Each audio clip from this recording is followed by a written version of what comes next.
Yes, hello, welcome everybody to the 17th episode of MoDXtra.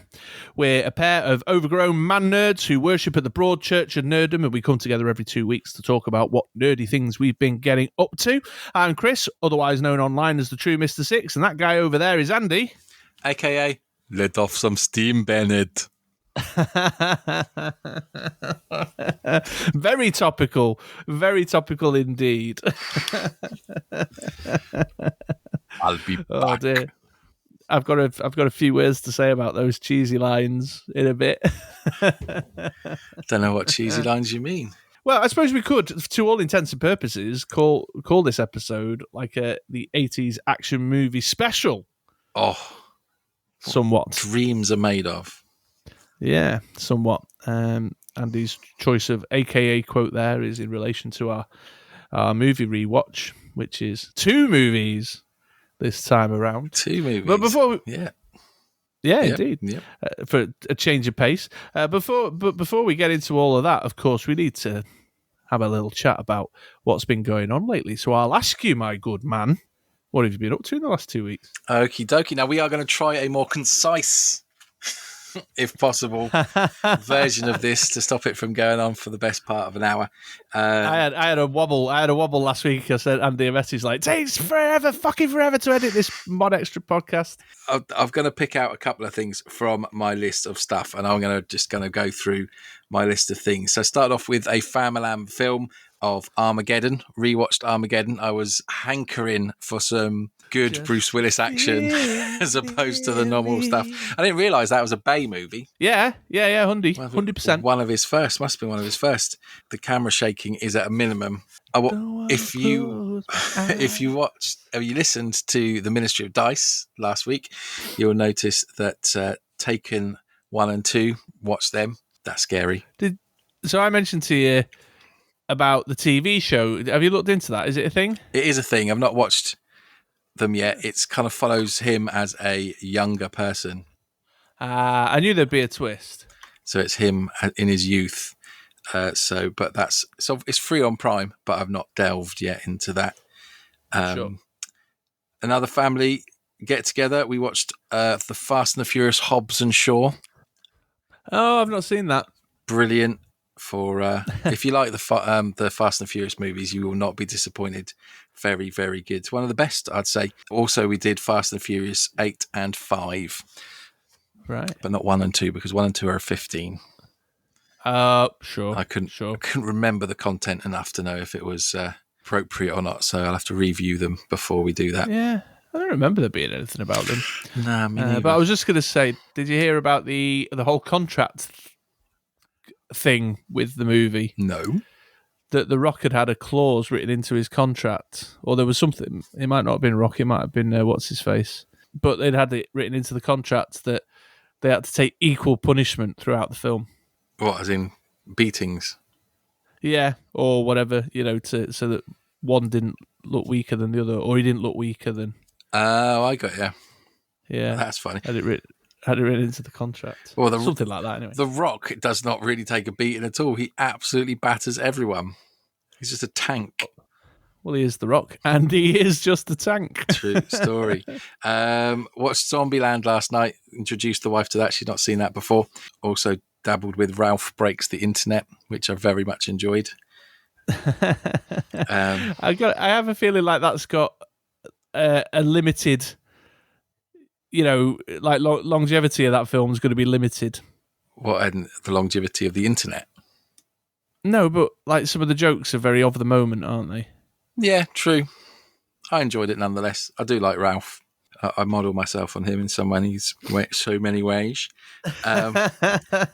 We finally got back and watched the end of Snowpiercer, the series 2, for it to finish on another massive cliffhanger. Thanks very much for that. So that's all the kind of waffle gone through. A movie I'd like to talk a little bit about was one that we watched, which is new on Netflix. I think it's a Netflix original, which is Vampires versus the Bronx. I don't know what this is. It's a pretty straightforward vampire kid movie. It screams The Lost Boys, but without the massive 80s nostalgia or cool characters. It's a group of kids who identify that they are vampires trying to take over the Bronx where they live. And in the end, the vampires are defeated, which is probably no shock. Spoiler! Wow. It's one of those, What? you know that it's going to be all right at the end. It's no Mrs. Doubtfire. But highly enjoyable. Mrs. That tickled Doubtfire. you, didn't it? Is that like your litmus test for for sad films with sad endings? Well, Mrs. Doubtfire, I don't want to try and not go on tangent, but Mrs. Doubtfire doesn't end as you would expect a movie like Mrs. Doubtfire to end, because you would expect them to get back together and live as a happy family again. They don't, because things don't always end like that. But everyone's happy. This film's by Oz Rodriguez. What's that? Vampire versus the Bronx. Yeah. It's decent. It's good. Yeah, I know this guy. He's a comedy guy. Is it quite funny? It's got comedy elements in it, like I think all good kind of horror movies should do. But it's not. Yeah. It's not like it's not a tongue in cheek or anything. It's a vampire movie. Sure. Okay. And then books wise, I finished Exodus, which is the first book of the Exodus trilogy, and I moved on to Aurora. So I explained, I think last time, that Exodus is about there's a meteoroids. That's not the right word. Asteroid. Meteorite. Rock about going to hit Earth, and they get people together to go onto a spaceship to find a new planet. They're on the new planet. The Earth's been destroyed, and it's all about them setting up a new settlement there and how they get on with that. The reason I like this book is because it's got a great balance between readable and not massively interesting, which is perfect. Because quite a review. To explain, it's I like to fall asleep reading. Reading relaxes me and gets me to fall asleep. If the book's too good, then it's 2:00 in the morning and you finish a chapter and you're like, I need to know what happens next. I don't really care what happens next to these people on this planet. But on the same respect, it's quite interesting reading. It's like watching Big Brother. Well, the first few seasons when it was not repetitive. But yeah, so I can read it. And it makes me fall asleep. Hence why I've slowed dramatically my reading over the past few weeks, because I read like a couple of pages and then I'm like...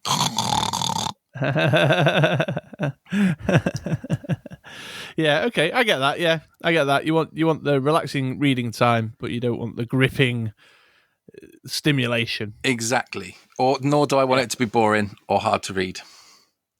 Yeah. Okay. So perfect balance there, folks. If you are looking for a cheap and decent method of going to sleep, there you go. You're welcome. There you go. Very good. Cool. And that's pretty much it. Not really much on the series-wise. I've been watching Small Hell's Kitchen with the kids and Scrubs in between other stuff. Still ploughing that field. Yeah, and that is a big field. I mean, Hell's Kitchen's got something like 43,000 series. And Scrubs, I think, has got about 8 or 9. So that'll keep me going for a good while. And a spin-off, I think. Didn't Scrubs have a spin-off? Don't you go telling me that. I got a feeling it was only a short one, maybe 2 seasons, but it told the story of some new student doctors. And I think Sarah Chalk's character was like the person in charge of teaching them. I could be wrong. I didn't watch it. Does ring some bells in the back of my mind, but I don't know. What happened to Zach Braff, eh? He writes and directs now. Oh, does he? Yeah. He's had a few films. I'm just trying to think what was recent or that you might know. He did one years ago that was about grass in New Jersey or something. It was really, really exciting. But yeah, he writes and directs quite a bit, I believe. Oh, well, there you go. Yeah, there you go. There you go. But sat here right now, I can't think of anything off the top of my head. No. Of note. Oh, well, good for him. Absolutely. Good for him. Absolutely. Oh, what's this? Well done, Zach. Garden State in 2000. Oh, he starred in that. Didn't he write it and direct it, though, as well? Did he write the theme tune? Did he sing the theme tune? I've got a feeling. Wrote, directed, produced, and starred in. Oh, there you go. Oh, that's an ego and a half, isn't it? Well, he's obviously just living off that 4 salary megabucks earnings from the Garden State. That's clearly what's going on. I think he crops up in like little guest parts on other TV comedies now and again as well. I had an upgrade from Brendan Fraser as a cameo appearance. All right. To a very, very, very young Ryan Reynolds. Oh, yeah. Yeah. I remember him being in it. They've had a few good cameos. Heather Graham. Michael J. Fox turns up a few times. Oh, he does, doesn't he? I've not got to his ones yet. Yeah, they've had a few over the years. So I'll keep you updated as and when more cameos appear. Okay, please do. I will do. That could, that's going to take a few episodes to go through. And that's me done. Good. That's me done. That's you. Okay. Nice and concise. Concise. That was pretty punchy for you. I'll try. Yeah. Congratulations. Well done. Thank you very much. Oh, all right. Well, conversely, I've been less watching movies and watching more TV-ish stuff, me, over the last 2 weeks. Quite a bit of new stuff that's just recently been released. So, speaking Disney Plus, I've been checking out the new Star Wars animated series, The Bad Batch. That's a couple of episodes in now. And I watched the first episode of the new kind of Marvel superhero-y thing called MoDOK. Oh, I've seen that. I've not watched it yet. Yeah, both pretty good actually. I've been enjoying them. They're doing that annoying Disney Plus strip feeding thing, which is doing my head in. So the Bad Batch, I waited and watched 2 episodes, and then waited 2 weeks, and then watched 2 episodes. If you just to pad it out a little bit. The Bad Batch is good. I mean, anyone who's listened to our Star Wars special will know I'm a bit on the offs with Star Wars right now. Anyway, but the animated series stuff is so well made. I mean, the animation. Just, the quality of the animation alone is pretty breathtaking. But it does strike that nice balance between the events of the Star Wars movies and the main narrative kind of existing in their world and perhaps influencing events that are unfolding for the squad of clones that the series is about. But they're not doing that weird thing where they insert themselves into that story. They've got their own story unfolding. Right. Is it drawings or digital? Digital. Digital. Nice. Yeah, so it's pretty good. But they're trotting out all the Star Wars classics. They get stranded on a planet in a cave, and there's a weird alien flying thing that they have to deal with. Tarkin's sort of behind the scenes, but there's an evil squad trying to chase them down, and so it's very classic Star Wars. But I suppose that's possibly why I like it, because it's got a bit of a classic retro Star Wars vibe. MoDOK is brilliant, at least on the standards of the first episode that I've seen. It's just a parody. It's stop motion, which looks great. Oh, what? Like Wallace and Gromit? Yeah, kind of. Oh, wow. I mean, it's got a different style, but it's the same method. So it looks really great. Oh, do you know what? It's probably more like it's like a higher production value version of Robot Chicken. Cool. It's got a more sort of toy vibe, right, than maybe a Wallace and Gromit Clay. Well, that vibe. Does that make sense? Yeah. But it's got Patton Oswalt doing the voice of MoDOK, so it's a comedy, it's a parody. It's just taking a bit of an irreverent look at the heroes and villains, and it's quite funny. I had a good few chuckles. Nice. Which you want from a comedy. Says that. Then I watched on Sky. I think I mentioned that I was planning on watching this a couple of episodes back. The Nethers. Yeah, which is Joss Whedon's new show, which is a conflicting. I've read a lot of reviews and a lot of the coverage. It's conflicting that a new show's come out with his name attached to it in light of recent events. However, Sky dropped the whole season in one full box set on their box set service, so I smashed my way through that. It's like 8 episodes long or something, and I know it's been getting a bit of a tough time in the reviews, but I actually quite liked it. I quite enjoyed it. It's set in the Victorian era. This kind of weird alien-y mystical spacecrafty thing flies over London, where it's set. We don't know any implications beyond London, and this weird thing happens where loads of people, the large majority of which are female, start to develop strange powers or odd attributes that they call touched. These people have been touched. So it's like sci-fi, but it's got a sort of steampunky vibe. Okay. Which is quite nice. Good characters. I enjoyed the characters. Good performances. It's treading a lot of the same ground. There's definitely a lot of Buffy the Vampire Slayer, a lot of Firefly, very classically Joss Whedon-y kind of vibes about it. It's got some quick-witted banter. There's a bit of a mystery unfolding, but it's unfolding at a good pace. It concludes the end of the first season with some of that mystery kind of pinned down, and it's set its stall out as to what direction it's going, which I appreciate. I hate when people drag their mysteries out on TV shows. Like Lost. Why would you mention Lost? I don't know. I don't know why I would mention Lost. So yeah, it's good. It's good. Are you not allowed to mention Lost? No, I'm not. I can't talk about the reason why Lost is on my mind. I signed a thing, didn't I? Okay, cool. Yeah. Nah. I signed a thing. And this isn't like, casual, like I signed a thing. Actually signed a thing. Yeah. Where there would and probably likely be ramifications if I did.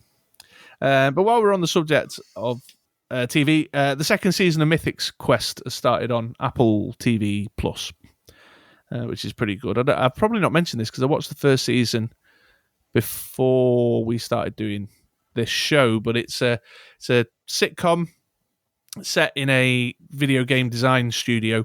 Okay.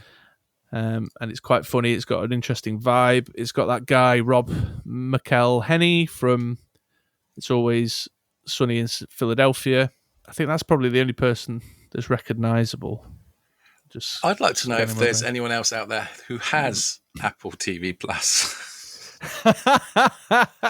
Well, I think I talked about this. I got a year free when I did my phone upgrade. It was like part of the phone upgrade deal because I got an iPhone. And so every now and again, I think, I should make the most out of this.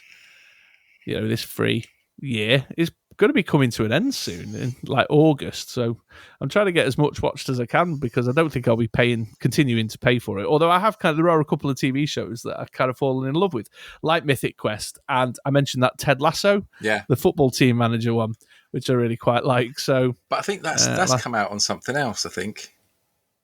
Oh, has it? I'm sure I saw it the other day. I'm just going to bring up my Just Watch app.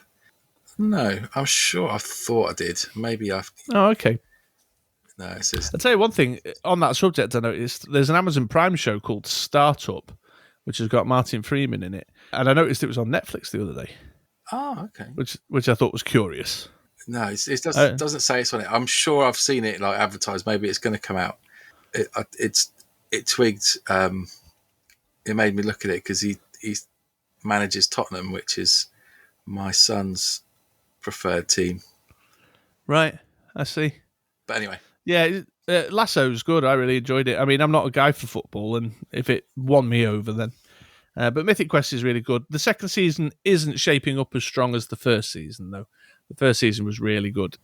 For guys like you and me who would understand and get these kind of meta jokes about nerd culture and video gaming culture, it kind of lands, but I think it's a bit of a niche audience. And the second season has gone a bit more mainstream, like the meta culture jokes are less, and it's just a bit more. I don't know what the word is. Yeah, mainstream is the only word I can think of, like mainstreamy humour, rather than this kind of more nerdier, sort of subversive kind of humour. So it's not, the second season isn't shaping up as well, but I'm still enjoying it. So there you go. And then finally, on Amazon Prime, Shazam came on. I watched Shazam finally. Have you not seen it? No, I haven't. That's funny. Javier told me that he watched it the other week. Maybe you're watching it at the same time. Yeah, quite possibly. Yeah, it has just recently landed on Amazon Prime, and I really liked it. I really liked it. I thought it was brilliant. It's good DC humour / action / good for, safe for kids. Yeah, what's his face who plays Shazam? Oh Jesus, his name's just fallen out of my head. I feel like he's a Zach as well. Okay. He was in that TV show, Chuck. Oh, yeah. Oh, my God. What's his name? Oh, no. I'm thinking My Name is Earl, which is completely wrong. No, Chuck was the guy who had the CIA computer downloaded into his head. I like that. I found Zachary, Zach Levi. There you go. Just looked it up. I just googled Shazam and the app come up. Yeah, but he definitely he clearly knew how to, like, he nailed the performance, didn't he? This like teenage kid who'd just been given this gift of the power of the gods. Yeah, it's so awesome when he's getting shot and he's like, he's bulletproof, and then he's just like batters that guy. And yeah, I like that movie. Yeah, Mark Strong played the villain very well. I was a little surprised at the ending because it moved quite fast towards something that's in the comic books. Oh, does it? Yeah, classic DC. They'll just drop it and never do another one. Well, that's possibly the case. Yeah, that could well happen. But yeah, I liked it. I liked it a lot, actually. I enjoyed it. As a DC fan, and comparative to the other DC movies, which haven't won me over a great deal, that one was a good one. I was glad I watched it. Nice. Oh, I watched, and I'd forgotten about, Kingsman: The Secret Service. I'd seen it before, but I settled down because I liked it and watched it again. Have you seen that? Because that's based on a comic book. Kingsman: The Secret Service. Well, there's two, isn't there, set in the present day, and then is there one that's a prequel that's come out? Oh, I don't know. Or has that not come out yet? Don't know if that's come out yet. It's this one, and then there's a second one called The Golden Circle, which I've not seen. Right, The Golden Circle's the second one. So yes, I have seen the one you're talking about. Cool. Yeah. Brilliant film. Really like it. Yeah. That's what I got to say about that. The action in it is incredible. Yes, Colin Firth. You would not have expected him to be so good at fighting. Yeah, I do enjoy the action sequences, but yeah, it's clips on at a good old pace. Got some fun stuff in it. Your man Samuel L's there, so that'll keep you happy. Yeah, good performance from him with the lift. Yeah, I must confess, I quite like Taron Egerton too. It wasn't on my list, but I recently watched Rocket Man. Oh yeah, Elton John biopic, and he plays Elton, and he gives a great performance in that. He's in Sing as well. Yes, he is the gorilla. He's the gorilla. But yes, I have also read The Secret Service by Mark Miller, which it's based on. I'll have to try that or read that. Yeah. This is The Secret Service, isn't it? Yeah. Yeah, and there's I've just googled it. The prequel's not out yet.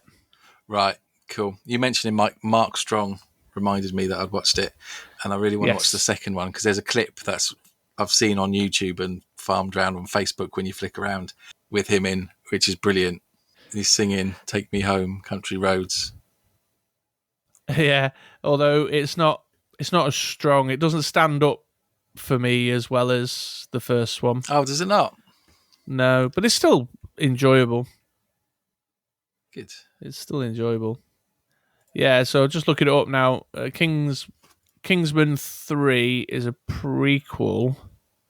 It was supposed to come out months ago, and then COVID and this, that, and the other.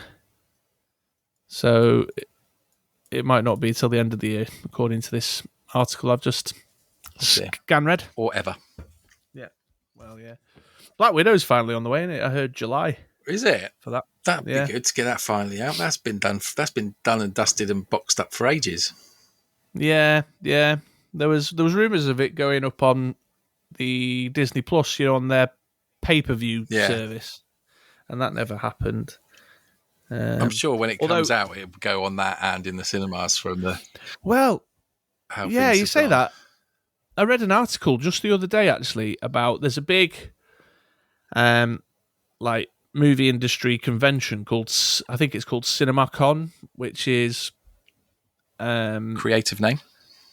Yeah, sure, but I think it's for cinema chains and cinema owners, I think is the vibe of it. I'm not sure. I don't know what the convention is. I'd never heard of it before. But what the article was saying is that barely anybody showed up. And a lot of the people who were doing talks and speeches were saying the cinema model is dead. You need to start making plans because you will have no businesses anymore. And as a result of that, it's just, it's like just a really miserable, dark convention for cinema owners. That's quite strong, though, isn't it? To say it's that. I don't think it is. There's a lot of talk now. Many of the movie studios are changing their distribution model. So there's apparently a rule, like a 3-month minimum or something, that a film won't appear on a streaming or pay-per-view service for 3 months after cinema release and all this kind of stuff. And they've written into their new contracts, they've taken that out. They've increasing the number of films that are going to be available on streaming services on day of release. Netflix have even bought some cinemas. Nice. With the sole purpose of being able to get their films entered into award shows and to say it's had a cinema release. Oh, that's just sneaky, isn't it? Yeah. Well, it's meeting the criteria. It's not sneaky. It's meeting the criteria. There is nowhere for a teen to go and cop off with each other on their first date if there's no cinemas. Well, there's still the bike sheds and under the bleachers. No, there's got to be a parent-friendly place to go. Okay, fair enough. Well, I don't know, but there was also a lot of stuff. Anyway, the article went on for ages, saying how cinemas are outpricing themselves, they're becoming too expensive, and that's another contributing factor. Yeah, I think that they're going to have to cut prices. I've noticed it kind of pre-COVID that the prices of the cinema were going down, and like in the heyday, what kind of 5-10 years ago, you'd be looking at like 50-60 quid. By the time like two of you got cinema tickets, that's probably 30 quid, and then loaded up on snacks, there's another like 20 quid, tenner each, and you're paying a fortune for it. But yeah. Well, it's an interesting debate, but it was a curious article that caught my eye. Yeah, but I still like the cinema. Yeah. See, I'm You're not. I'm the polar opposite. Can't stand it. Much prefer watching it at home. Yeah, sometimes it's nice to go out. And when you're a kid, like, what do you do when you're a teenager? That little bit before you can go to pubs, or even before you can go to pubs, even though you're too young, you still go to pubs. But that little bit before then, when it's like there's only certain things you can do: bowling, cinema, Pizza Hut, Laser Quest. Yeah. I don't know. There's that little 13 to 16. But I'm not 13 to 16. That's true.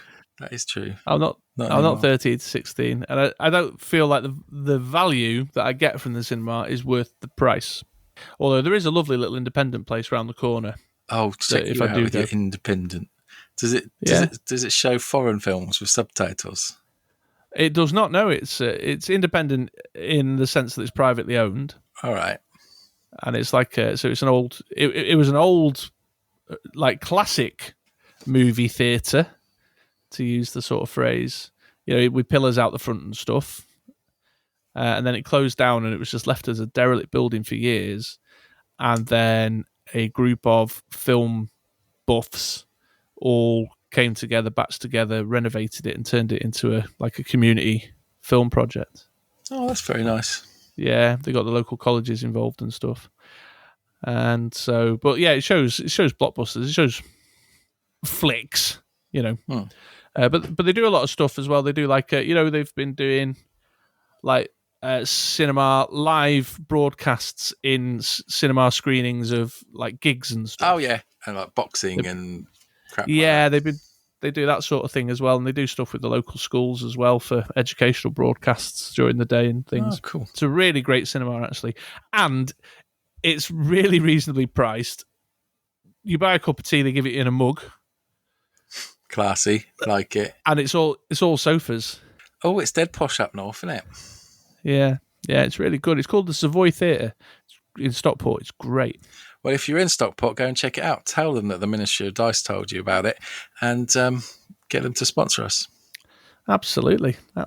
Open to sponsorship.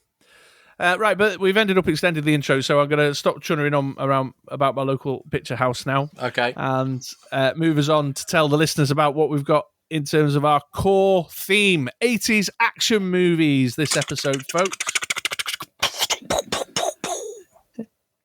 In terms of Andy's Retro Corner, we've got two 80s classics. I suppose you could argue the two that define the genre. Well, you could. We'll talk about that when we get to it. Yeah. But in any case, it is the first Rambo movie, First Blood, and the Arnie, I don't know what you call it, classic.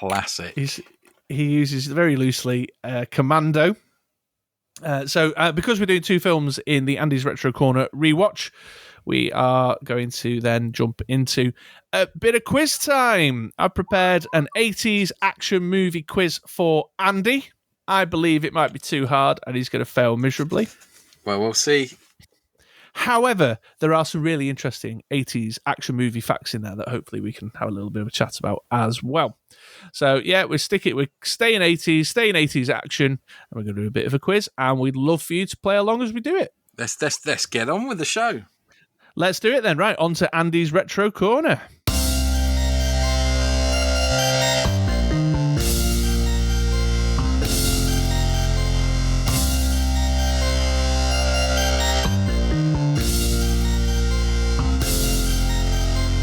Right, well, welcome back then, folks. Here we are. It's 80s movie time. I've put my war paint on. I've wrapped my tie around my head. I've also just, coming out the other side, there's some panicky drama in my house, which has given me that rush of adrenaline that I need to discuss these two films. So I'm going to hand over to Mr. England there to take us through Andy's Retro Corner and First Blood and Commando.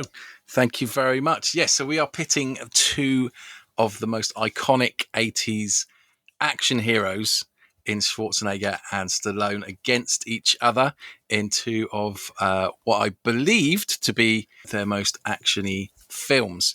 Now, Commando is a film that I have seen repeatedly. I must watch it at least 4 or 5 times a year. So I'm well versed in what goes on in that movie. And we will discuss that more once we get into it. First Blood, I've never seen before, which I know surprised Chris. And it did. Surprised myself a little bit. So I was keen to give that a watch as a fresh look and see what that was all about. And I thought it was going to be in a similar vein to Commando, but I was completely wrong. Yes. Your text message to me the other day was funny. Yeah. What is that all about? So let's start off with Commando. And okay. What a film. What a movie. This is a movie where John Matrix, the untouchable, retired secret service, not secret service, but special forces, super commando, retired. Basically, he gets his daughter kidnapped. They want him to do a job. And I think when I first watched this movie, the hook was that in many, many other movies of similar vein, when someone is, kidnapped and trying to get someone to do something against their will, they kind of go along with it to a point, and then they do something quite clever, or there's some kind of good plot twist at the end, how they get out of it. But the bulldozer that is John Matrix just goes, no, I'll get on your plane and then I'll jump off and I will fuck you all up. and then the story will end with me and my daughter and a random girl that will help me throughout it, and then I'll kiss her at the end, even though I've not had any kind of chemistry between the two of them throughout the whole movie. No, for all intents and purposes, he's basically a hostage. Yes. And that kind of resonated in the whole kind of, I'm not going to stick to the kind of what you'd expect the storyline to go down. Is the bit where he basically, don't disturb my friend, he's dead tired, and then jumps off the wheel of the plane. That initially got me hooked on the movie. And then it's the one-liners. This movie is just like filled with some of the greatest movie quotes of all time. Is it? Yes. Is it? Okay. I eat green berets for breakfast, and right now I am very hungry. They don't write them like that anymore. No, there's a reason. Come on then, hit us with it. What's your thoughts on Commando? Hit you with what? I mean, I'm not the greatest fan. I'm certainly nowhere near as much of a fan as you are, apparently. I just think as far as, well, on every level, it's like, as far as Arnold Schwarzenegger films go, there are much better. As far as action movies go, there are much better. Even the most illogical of action films makes more sense than Commando sometimes. The cheesy lines make me cringe. I find it really cringy. I can't get on board with it at all. What? I am distinctly not a fan. I'm rewatching it the other night. I found myself a bit bored and drifted towards my phone. Really? Yeah. See, it is all entertainment for me. I love that. Hey, Sally, do you know when I said I'd kill you last? I lied. Keeps me going for days. Bennett. What a character Bennett is. Where did he come from with his Freddie Mercury tash and his chainmail vest that he wears out in public with his chain around his neck with a padlock on it, which is like makes no sense whatsoever. Yeah, there's definitely a bit of a kind of 80s Blue Oyster Club homoerotic vibe about the guy. There's no two ways about it. There is. Now, I read a long time ago an interview with him where he was just like so surprised that he got the job and then like kind of starstruck against playing like a role opposite Schwarzenegger. I can't remember the inside. I looked for it, but I couldn't find it. But it's a really interesting read because he's quite an obscure actor at the time. But the mental baddie, like, and I love the way that like he's wearing that chainmail vest. You could probably get away with that, maybe if he was getting ready for the final battle or something. But like he's just rocking around, the city, dropping him off at the airport with his chainmail vest on. Like it's just great. He's a great baddie. If you got it, flaunt it. You know what I mean? That's my motto. He's absolutely right. You shouldn't give a fuck what other people think about your outfit. That's right. And the tash and the whole kind of super camp vibe is great. It's so like odd baddie. And then you've got Valverde, the mysterious island, where the whole population is just like conscripted to be the worst soldiers in the world. All with tashes. Yeah, it's just like there's this weird island, right, which is a country in its own right called Valverde, which has little to no population because everyone is just kind of like conscripted into this massive army. Yeah, and they can't. Yeah. They're all really bad shots. But when you're conscripted into the army, it's like the reverse of the classic head shaving scene. They sit them down and they glue moustaches on them. Rumour has it that Valverde was where stormtroopers were first conceived. Certainly where they were trained to shoot. Exactly. Like stormtroopers' great grandfathers. They originated from the mysterious island of Valverde. They're all absolutely light as a feather as well. Like a grenade will explode sort of vaguely within the vicinity of them. They'll sort of leap into the air, arms out in front of them, and float like feathers on the wind. just spiraling and pirouetting. I think they may have trained them in ballet. Potentially, yes. That might be their downfall. Like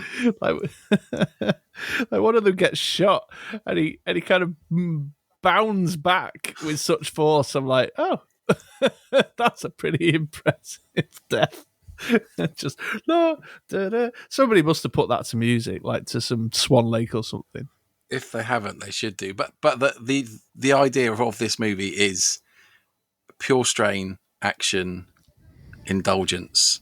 There's no realism. There's no room for realism because that's the entertainment takes over. Like I don't think, and I may be wrong, but I don't think there ever was a 4-holed rocket launcher.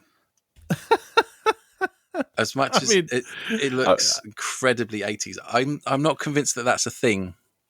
I've never investigated it, but yeah, the lack of realism is not really what my issue. Yeah, I'm quite happy to go along for the ride. It does enhance my sense that it is a film. It takes me out of the story a little bit when I sort of see these things going on It's just more like you talk about the action. The action, I don't feel is any good. It's not good. It's just boom. Like, once again, I said this with Predator. Arnie is supposed to be some highly trained special forces soldier, but he never takes cover. He literally stands still in the middle of open space and just shoots in the general direction of the person he's trying to hit. Like the fight scene in the hotel room, with the couple are in the bed. Yeah. It's the gratuitous booby shot, which is also an 80s classic trope. It's just really like when he does that little roly-poly on the floor and I'm just like, come on, there's no pace, there's no rhythm. It's the action's not action. It's just, I don't know, I can't describe it. It's like, it doesn't sweep me along in an entertaining way. I kind of saw that coming from our previous conversations. I did see that coming. But when you compare it to, I don't know, like the Terminator, which was only, the year before? Like the action in the Terminator, I feel, is more driving. And the standing out in the open, not caring, makes more sense when you're a giant death robot. Well, you could argue that John Matrix is a giant death robot because he doesn't need to go into cover because through his sense of smell, he knows where everyone is. That's right. And he's also giving off scent that means they all automatically miss him when they shoot. It's like a smoke screen. He's got camo paint on. They can't see him. Can't see him. Yeah, that does my nut in. It's like, get behind some cover. Like, go just tuck a bit of your body behind that tree you stood next to. For God's sakes, man! Like, such an incredible marksman that he can fire a huge machine gun without propping it into his shoulder and aiming down the sights. But he's got like pin perfect accuracy every time he pulls the trigger. It's because, well, that's his character, isn't it? It's the best of the best. So, but I want the best of the best to look like they're being the best of the best. He is. Look at him. Just look at him. It's just dumb look. He's just lucky he's not been hit yet by a stray bullet. Now, the contrast of Rambo First Blood. Now, this is where things get a little bit strange because I'll have to admit, when I've watched the one of the most recent Rambo ones, which is Commando-esque in many ways. Yeah, and I was expecting Rambo First Blood to be along that same vein. I'd seen lots, stuff about it. I've seen the things, Rambo with his bow and arrow, Rambo with his bandana on, Rambo in the middle of a jungle killing lots of people. So I was not expecting. The last thing I was expecting was Rambo, our action hero, Sylvester Stallone, one of the greatest action heroes of all time, walking through some hick hillbilly village, or not village. No, town or town, American kind of backwater town, and getting into a ruck with a load of policemen or sheriffs, or they're policemen, I think. Yeah. And it being quite a deep and rather good kind of portrayal of someone with PTSD. I mean, it's definitely more. It has more depth. It's more cerebral than Commando. There's kind of a depth and a meaning, and you start, it makes you think about things and how kind of war veterans were treated when they come back from the war, and the mental aspects of it, and how, what support they don't or do get, which, to be honest, just ruined the whole action movie for me. Hardly anyone even died. For God's sake, don't make me think. Just exploit murder and death for me, please. Exactly. I wasn't sitting down to contemplate kind of meaningful problems of the world. I wanted to see Stallone, throw someone against a wall of spikes, or shoot an explosive arrow in their eye and shit like that. So, quite disappointing in that respect. However, did you go on to watch 2? Did you? I started to watch it, but I got called away. Now that seems more along the vein. I kind of like the way that they have the first movie. Now, I've not seen all of the second movie, so I may be wrong, but it seems to be the first movie is all about John Rambo. He's come back from the war. He's definitely has some severe mental problems from being in Vietnam. He's treated very badly by some local policemen, and he deals with them where you should have some respect and whatever else. So they deal with all those kind of problems and issues in the first one. In the second one, they take this individual that they have gone through all these problems with, and they drop him back into the jungle to fight people on his own. Yeah. Which is more my thing. Don't want to deal with those kind of things you have to think about. But it does seem a little bit off tack with the first one and what the first one was trying to portray. Now I need to finish it off because I haven't really seen it. He's dropped in. There's been some shenanigans with the people who took him in there, and he's been captured. And that's as far as I managed to get to before we started recording. I'm hoping for a bit more slaughter and a bit more mindless carnage. Yeah, two is much more. I mean, they dress up with a political element around there's still prisoners of war in the jungles of Vietnam that need saving, which was a real issue of debate at that time in the 80s. But it's definitely much more akin to the Commando one-man army style of thing. Yeah, but it's interesting that they went down that vein with that movie. Stallone is someone who always surprises when he puts in an actual acting performance, but he can.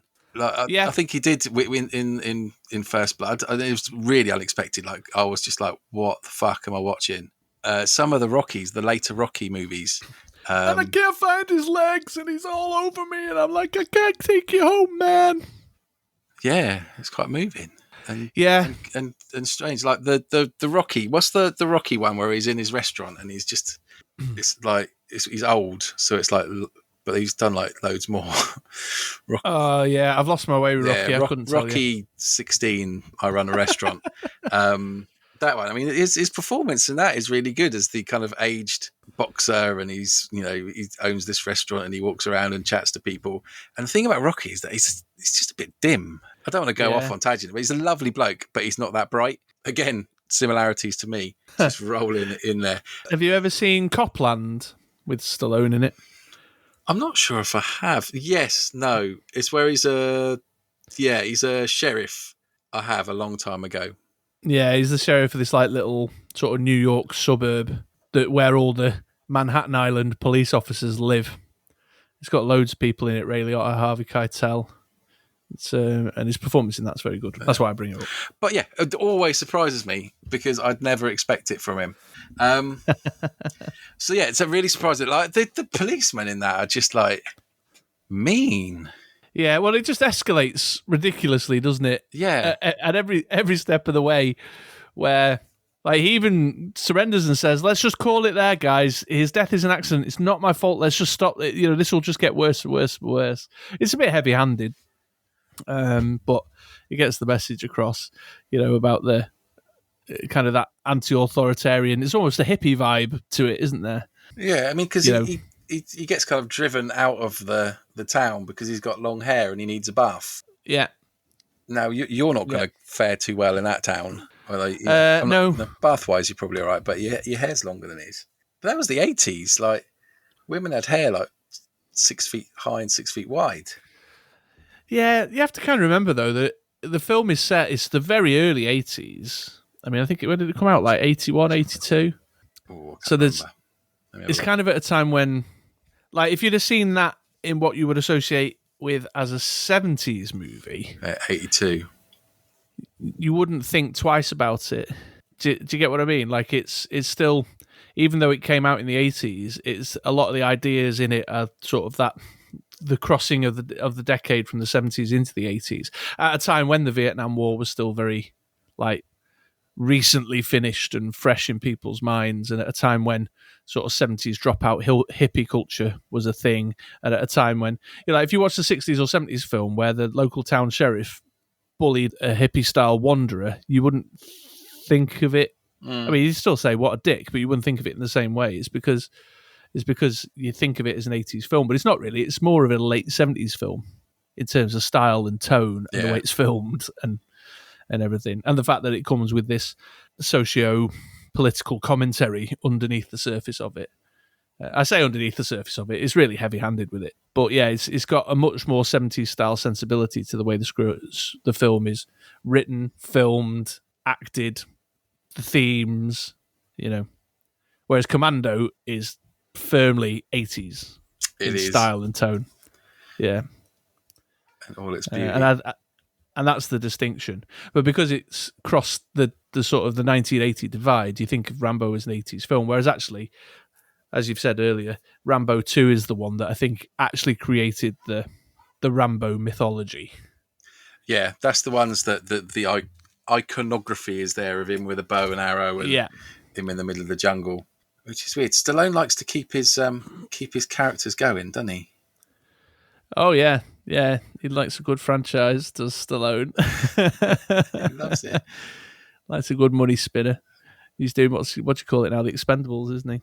Oh, I bet you don't like them. I don't mind them as much. I would rather watch an Expendables than Commando.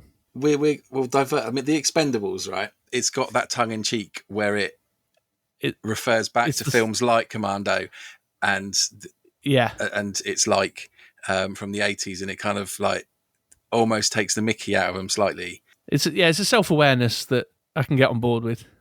That's such a better way of saying it. It's a self-awareness that you can get on board with action movies. And you've got, the way that these just lined up, so many of them. I like when Jean-Claude Van Damme rocks up in the second one. The fact that you've got Arnie and Stallone, which I think they tried to get into a movie for years. Like they did one that I quite liked actually, where they were escaping a prison. Escape Plan. That might have been it. I actually kind of quite liked it. I seem to remember. Has that got Stallone, Schwarzenegger in it? Because there's 3 escape plans. It's not old. It's like 2013 by the looks of it, and he's a professional kind of security officer. Is that the one? Maybe. I feel. I know they definitely have done a film together, and I quite liked it. What the hell it was, though. Stallone Schwarzenegger movies. It is Escape Plan, yeah. The first one. I thought so. Yeah, I quite liked it. Yeah, it's good. They've done a few of them. Oh, there's 3 of them in total, all of which pretty much involve Stallone getting caught up in an inescapable prison and then escaping. Yeah. But anyway, circling back round to Rambo. Rambo. Yeah, go back to our main thing. Yeah. I mean, Commando is self-aware. It's gloriously self-aware, but I think the problem with its self-awareness is that it's... I don't know how to articulate it, really. Like, Expendables is self-aware in the sense of, like you say, it's got a little bit of tongue-in-cheek, acknowledging a bit of its own ridiculousness. Whereas Commando is self-aware in that very 80s way of how can we get bigger, louder? It's like the self-awareness I find a bit gratuitous because it is gratuitous. Like it's self-aware about its gratuitousness, but intentionally so. I don't know if I've explained that very well. I get it. I like to wallow in the depths of its gratuitousness. You mean paddle in the shallows? Drown in the blood of the many, many slain Valverde army conscripts. Yeah, it's just too much for me. I just can't. But equally, Rambo. I mean, I'm not the biggest fan of Rambo, particularly. It kind of wallows in that wallow. I like that I've used that word now. I'll keep using it. It's somewhere in between the two, isn't it? Yeah. I mean, Rambo, it does have some more cerebral depth, but I think it's like cerebral depth for an early 80s audience.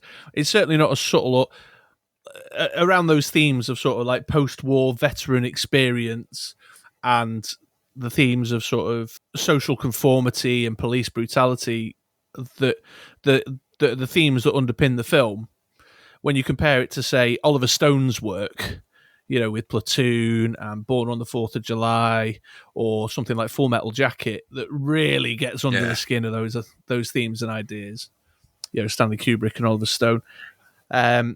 You realise kind of how superficially explored it is and how heavy-handed it is with delivering its messages.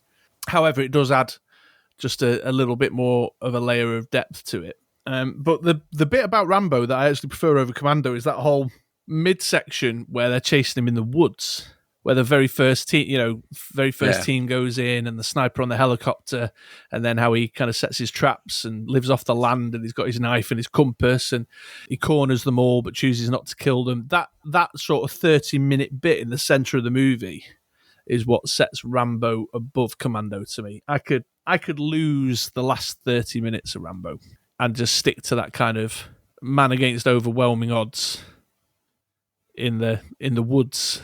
That more taut kind of thrillery element of it.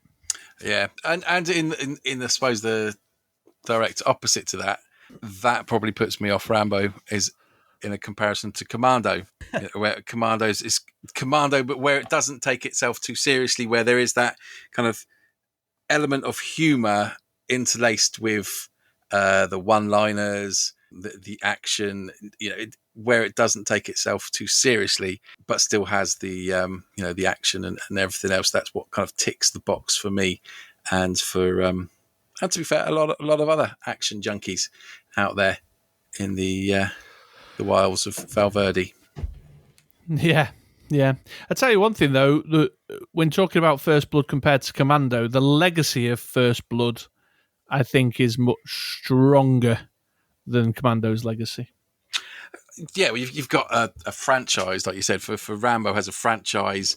Rambo as the title and character is well recognised, and anyone with a red bandana wrapped around their head is Rambo. In fact, I think that's where putting your school tie around your head definitely came from. It's like when we're playing Apex. If one of our teammates goes off on a little solo ramble, we say, "Look at Rambo over there going off."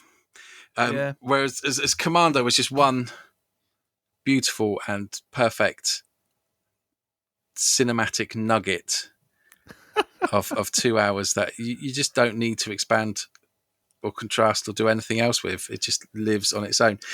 To be fair, Arnie did quite a few just single entity Arnie classic movies. Yeah, he did. You've got like Red Heat. Yeah. Running Man. Yeah. Commando. Total Recall. Where they didn't franchise off, you didn't get a sequel, you just had that one solid movie and then went on from there. Counter to that though, he was a big part of the Terminator franchise and the Conan franchise. Yeah, true. I do have one closing note for the segment. All right. Which was also the closing note of Rambo. That final closing song is dreadful. Oh, I don't think I noticed it. What was it? In that very last moment where he gets escorted out of the police station and he walks along the rope line, and then they do like a little freeze frame of him, and there's this really, really horrible cheesy 80s tune that starts. I'm just like, why? There's a few movies that do that. Do you remember Universal Soldier? Yes, yeah. The end of that movie's got like some kind of weird kind of like hard rock rap kind of thing that just kicks in straight away at the end of it. I can't remember it now. But at the time, I was like, what the hell is that? Just to let you know, we're done. Yeah. Get out.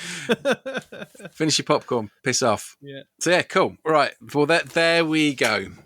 There's our half-assed and roundabout attempt at reviewing those two movies. Apologies for bringing something so in-depth and thoughtful and, meaning and all that kind of stuff into the classic 80s slugfest of Stallone versus Schwarzenegger. I won't do that again. But I think it's... I did still watch them both. I watched it. I'm committed to the cause. It's good. I was like... I paid for Rambo. Did you? Yeah, I couldn't find it anywhere, so I paid for it. Oh, okay. It's disappointing in so many ways and surprising in others. But we've got to think about next week. Oh, yeah, sure. Okay. Have you got something lined up in mind? I believe it's your choice. Oh, is it? Is it my choice? Yeah. Oh, man, I didn't think about it. Shit. Well, I thought, find out in the outro. yeah, I'll have to come up with something. Holy moly. All right, yeah, I'll lay it down in the outro. Let's move on to the 80s action quiz, shall we? Oh, I'm excited for this one. Right, on to the quiz then.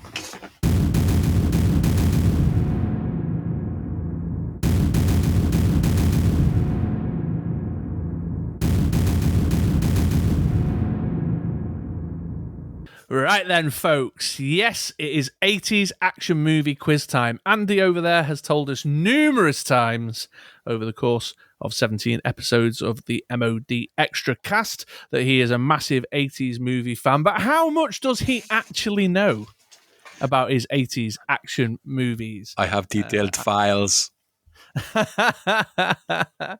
I'm a big movie nerd. I've years of subscriptions to Empire Magazine, and Total Film has just filled my head with the most useless and obscure little tidbits of factoids and knowledge. So I've prepared a quiz about random stuff that I know about 80s action movies to truly test whether Mr. England over there is the 80s action movie fan he claims to be. I think it's going to be quite hard. I can never remember any of the actors' names. No, well, I'll put some stuff in there around yeah. Well, we'll see. Let's see how you get on. It may be quite hard, but however, some of the factoids are quite interesting. So maybe we'll just enjoy the trivia elements of it all. But we'd love for you to play along as we're doing the quiz. So keep a track of your scores and do go to the comments down below and let us know how you got on as well. Are you ready, Mr. England? I was born ready. You were born ready. Okay, then. So I'm just going to fire into it. I've got just short of 20 questions. Let's not dilly-dally around. Let's see how much of an 80s action movie fan you are. Let's do it. Question number 1.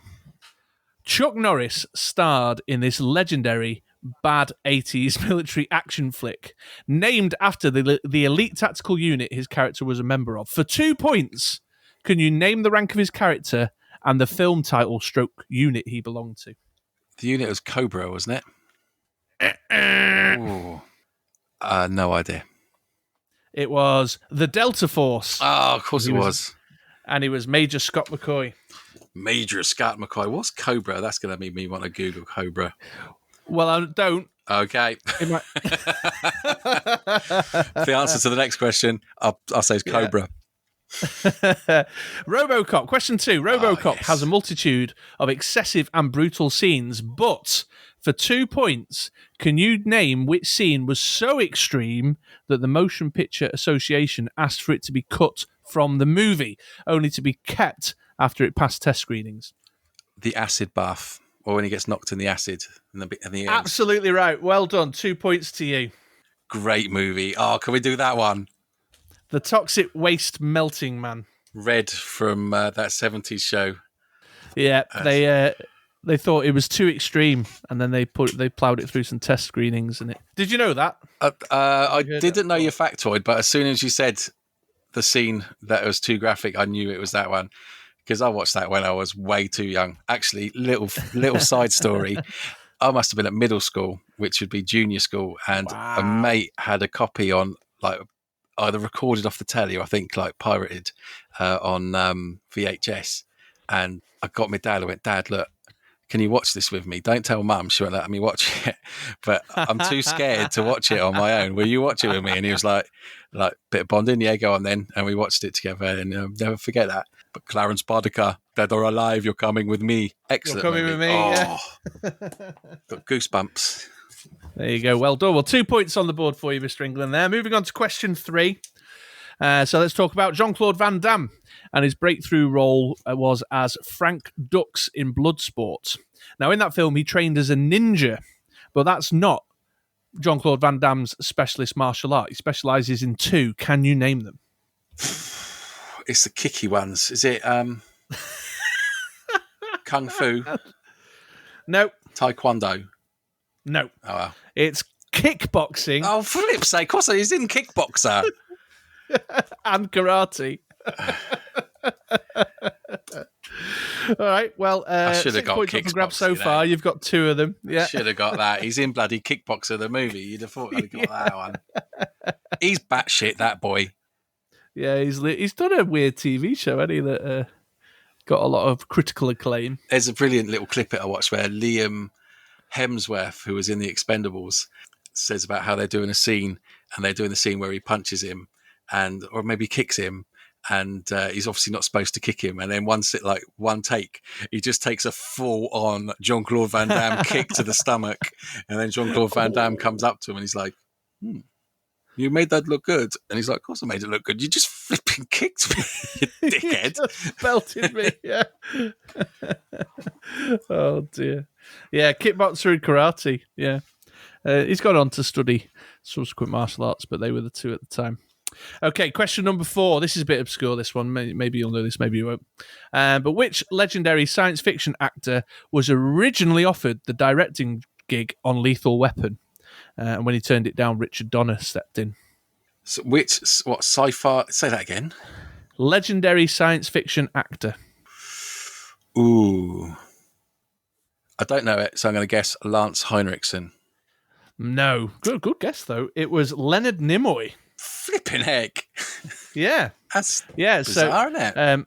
Yeah, little known fact for the listeners and for Andy. Leonard Nimoy's got quite an accomplished directing career, actually. But he just finished up directing on Star Trek 2, Wrath of Khan. Or was it Star Trek 3? Or whichever one he directed. Yeah. And they were so impressed with his directing job on the Star Trek film, and others that he'd done, that they offered him Lethal Weapon. But he was in the midst of producing and preparing for another film and decided to do that one instead. So there you go. There you go. That is an interesting factoid. Lethal Weapon, the first one, is quite deep, and then it gets more and more mainstream and Andied as it goes on. Right, question number 5. This is definitely in your ballpark. For a point each, can you name all of the Colonial Marine privates? Privates? Yeah, just the privates. Okay, so you have got Private Hudson. Yes. Private Vasquez. That's right. Private Drake. Yep. Private Crow. Yep. Private Wyabowski. Indeed. Private Frost. I'll give you a clue. You've got 2 more to go. 1 more to go. Frost and Dietrich. No. Oh no! No. Okay. All right. That. Must have been a corporal. It's an enormously impressive name. Oh mate. Wybowski was the pilot. I'm going to put the countdown clock on you. Oh no! Don't put the Oh, go on. Put me out of my misery. Spunkmeyer. Oh no! Spunkmeyer was the pilot. Oh, was he? He was the pilot. He's the one where she's like, "Spunkmeyer, where are you?" And then he closes the door and he puts his hand on the slime, and then she thinks it's him, and then that's it. Oh, okay. But I don't think that was too bad a go. No, absolutely not. You've clawed back some points there. Question number 6. We've talked about Rambo today. Yeah. But did you know that Sylvester Stallone was an accomplished screenwriter and director at that time in his career? No. In which case then you've got to find this question pretty hard. Which famous dance movie sequel did he direct after starring in First Blood? A dance movie sequel? Yeah. In the 80s? Yeah. Now, dance movies aren't my forte. Forte. But was it Saturday Night Fever 2? It was. What's it called? Saturday Night. What? Staying Alive 2? Staying Alive. There you go. Staying Alive. Jesus. Really? He directed it? Yeah, and screenwrote. Flipping heck. Yeah. Right, on to question number 7 then, my good man. Why did I get that right? And I couldn't get, flipping kickboxing. Which other iconic franchise character movie of Arnie's was released in the same year as The Terminator? Conan the Barbarian. That's... Which one? No, not Conan the Barbarian. Oh. Conan I'll give it you. the Destroyer. That's the one, yeah. Question number 8. What plane does Maverick fly?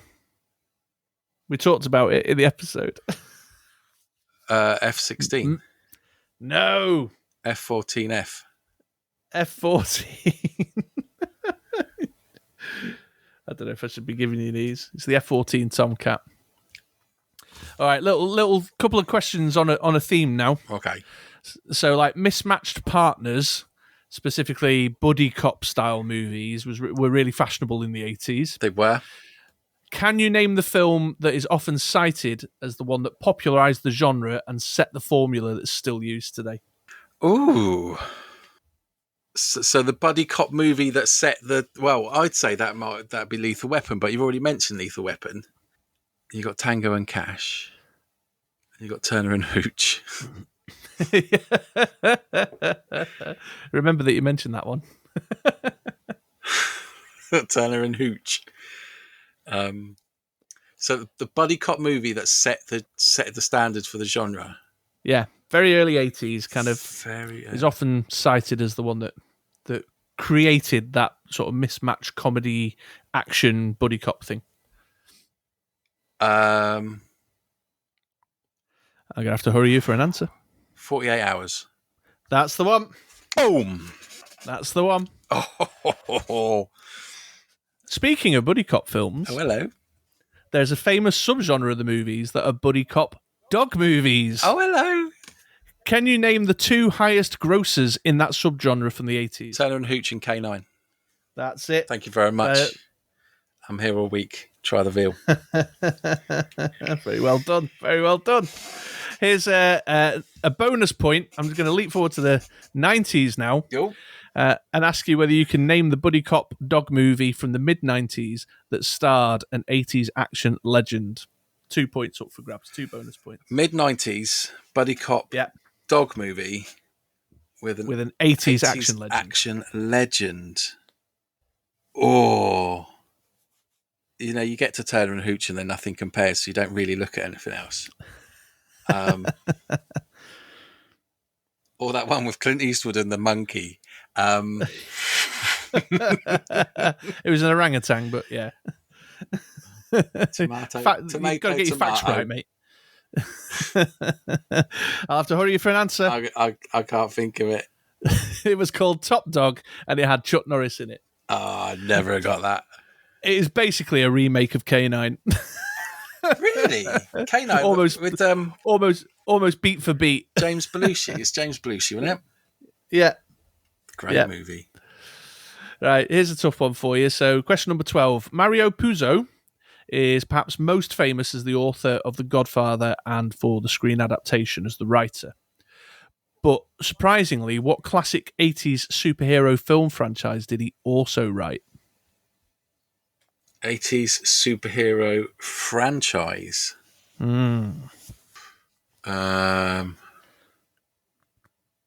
there wasn't that many superhero stuff around in the 80s. Well, more than you think. Really? Yeah. As much as I want to say Suburban Commando with Hulk Hogan, I'm not. I am going to say I'm going to go for a Superman. That's the one. Oh, cool. That was a guess. Yep, Superman 1 and 2 co-wrote. Yeah. In fact, he wrote the very first original draft of the first Superman film, and it included the plot of Superman 2. And they said, this is good stuff, but it's too much. So they split it up into 2 films, and they brought some script doctors in to turn it into 2 movies. Nice. Yeah. Okay, question number 13. During the 80s, John Carpenter collaborated with the same actor on 3 movies. Who was that actor? Who's John Carpenter? Can you tell? Oh my days. He's a director, writer-director. Collaborated with this. Say it again. He collaborated with the same actor in 3 movies. Who was that actor? Action movies. Yeah. Arnold Schwarzenegger. Nope. Nah. It was Kurt Russell. Kurt Russell.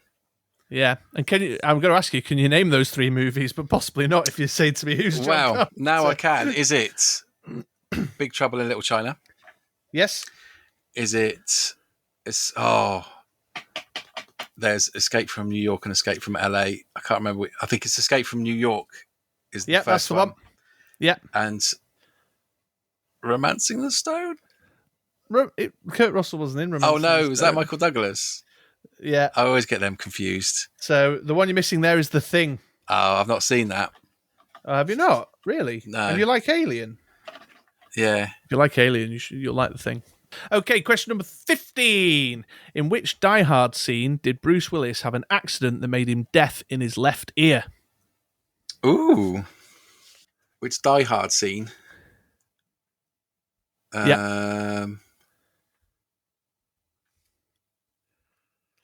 Yep, that dead air is great for radio, my man. I'm just thinking through the scene. So I don't know the answer. It's the first question. So I'm thinking that maybe it's the bit where he kicks the bomb down the lift shaft, but then I realised that probably is special effects done afterwards, and they probably didn't actually throw a bomb down there, so that's probably not it. There's a random bit right at the end where he has the guns taped to his back, where he's got loads and loads of fake blood all over his face and ear, which I always thought that looked like quite a lot of blood over his ear. So maybe that's what caused it. So I'm going to say the bit at the end where he's got blood all over his ear and he's got the gun strapped to his back. No, sorry. Okay. It's the conference room shootout where he says, "Thanks for the advice." And in fact, if you rewatch that scene, you can see the moment when he kind of winces and gets hit by a falling bullet shell. And the noise was so loud under the table that he burst his eardrum. He's now partially deaf. Amazing factoid. Maybe that's why he's done some really crap films lately, because he can't hear what they're describing properly. No, that's just because he's got mortgage to pay. Sure. Okay, question number 16. Which 80s Bond movie did not feature the Bond theme nor the classic gun barrel opening sequence due to legal reasons? That would be Casino Royale? No. Casino Royale came out in the 2000s. No, but there was one before that, wasn't it? Casino Royale was a remake. Yeah, but that one was in the 60s, the original Casino Royale. Yeah. No, it was Never Say Never Again. Never. Yeah, so this is a really interesting story, this, actually. So Bond and the Ian Fleming license is largely owned by the Broccoli family, who have been making the James Bond films, the whole franchise, literally for decades. It's the youngest daughter has now taken it over, and she's in charge, I think. And they've obviously been changing Bonds. They had Roger Moore, late 70s, early 80s, and then they jumped over to Dalton in the late 80s. But the book Cannonball was co-written. Ian Fleming co-wrote it with another guy whose name I can't remember off the top of my head right now. And there was a long legal battle through the 60s over the rights to Thunderball. Sorry, not Cannonball, Thunderball. And the guy won the legal case that he partially owned it, and therefore he was entitled to sell the rights to a different movie company. And a different company picked up the rights and made their own James Bond film, brought Sean Connery back to do the part in the middle, in between Roger Moore and Dalton in the main franchise, and made their own James Bond movie called Never Say Never Again, which is essentially a remake of Thunderball. I didn't know that. And because the Broccoli Company own the Bond theme, and because they own stuff like the gun barrel opening, the thing with the swirl, they weren't able to use it in the movie. And they called it Never Say Never Again because Sean Connery, when asked in an interview at the conclusion of his period as James Bond, they said, "Would you play James Bond again?" He said in the interview, "Well, never say never."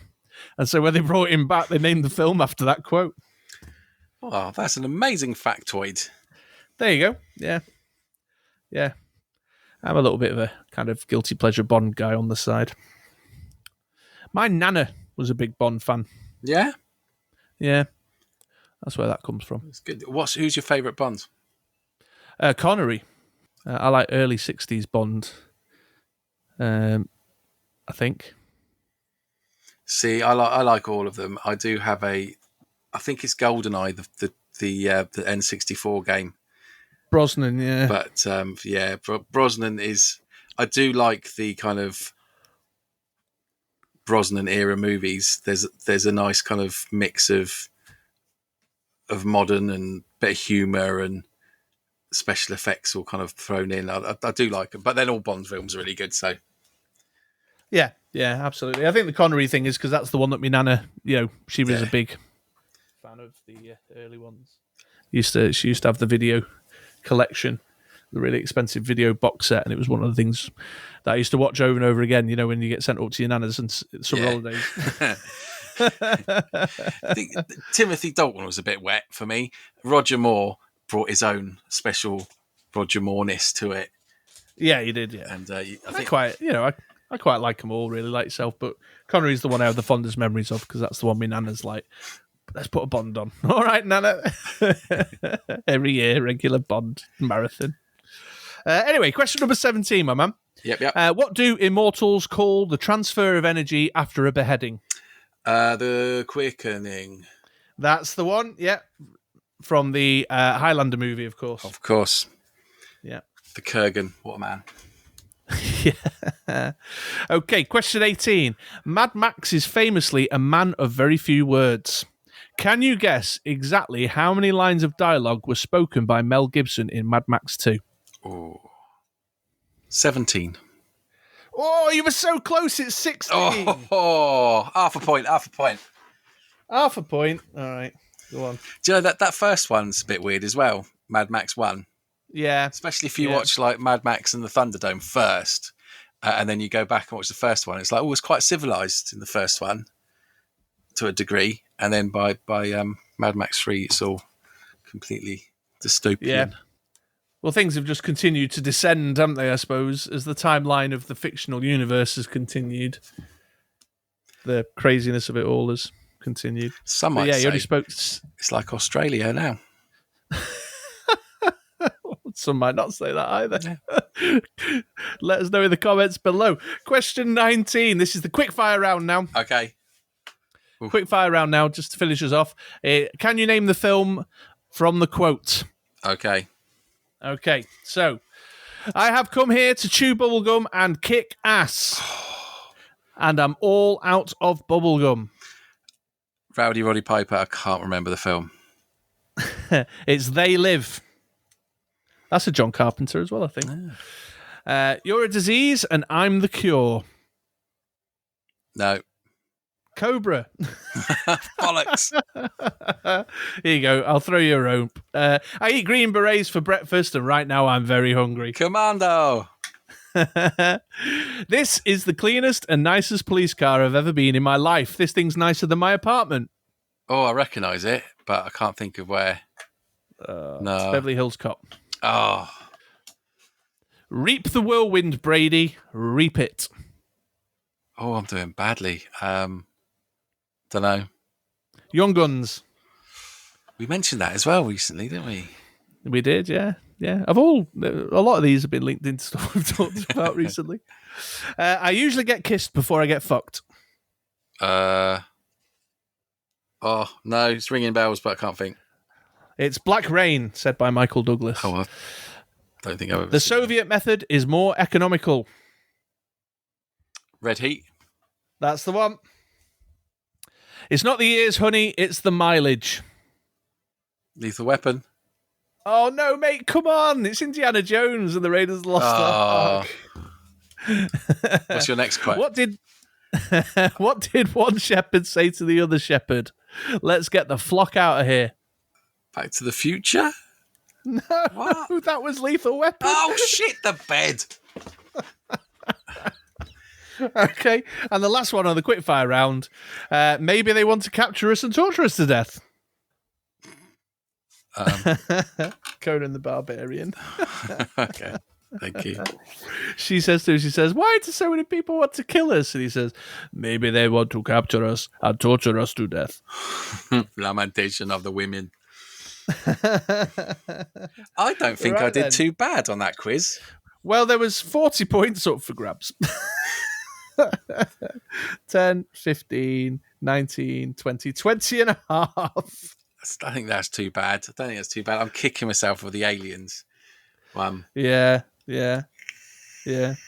But hopefully some interesting trivia in there, even if you didn't do so well at the quiz. I enjoyed that. That's really good. We have, however, recorded a massive one once again. Haven't we just? Yeah, so I'm not going to dwell on the quiz any further, and I'm going to move us to our outro. However, do let us know in the comments below how you scored. Yes. What points did you get? Let us know. Well, there we are then, folks. As all things must, this episode of MoDXtra has come to an end. We hope you enjoyed listening as much as we enjoyed recording it. And we did. And we did. This recording did take significantly longer than usual. What you don't know, listeners, is that I spilled a glass of water all over my electronics mid-recording today. Everything. His notebook, his laptop, his iPad, his phone, everything. Yeah, it was chaos. It's carnage. It all appears to still be working right now. So keep your fingers crossed. Will do. For all my costly electronic goods that I use to make said podcast get through the night. I don't know what happens. Is it worse when it dries? I don't know. Not. Might be worth Googling. Yeah, I'll have a look now. However, I didn't stop the recording. I just got some kits to roll out, mopped it up a bit, and cracked on. Like pros. That's how committed we are to our podcasting endeavour. So if you're listening today for the first time and you're not currently subscribed, please do hit the subscribe button and give us a thumbs up on the podcast. Please do. Also note that we have a little bit of a gamer thing going on that we stream over on our Twitch channel, which is twitch.tv/MoDXtra. You can find tabletop content over there in the form of Dice Masters and also some Xbox/PlayStation console-y stuff, mostly Apex Legends at the minute. Other than that, come and find us on YouTube. There's more stuff over there. Follow us on Facebook at facebook.com/the MoDcast. Hop onto our Discord if you like that sort of thing. Oh yeah, I'll put a link in the description. You can come check that out. That's all the kind of parting. It's the socials. You've got a decision to make. Oh yes, I do. Let's do Kiss Kiss Bang Bang as the movie rewatch. Bang, bang. Cool. I don't think I've seen it, so that'd be good. Oh, okay. Yeah, let's see what you think about this one. Yeah, so Kiss Kiss Bang Bang, folks, for the movie rewatch. We'll see you in 2 weeks' time. I've been Chris, otherwise known as the True Mr. Six. And I've been Andy. Do you know when I said I'd kill you last? I lied. See you later, folks. Bye-bye.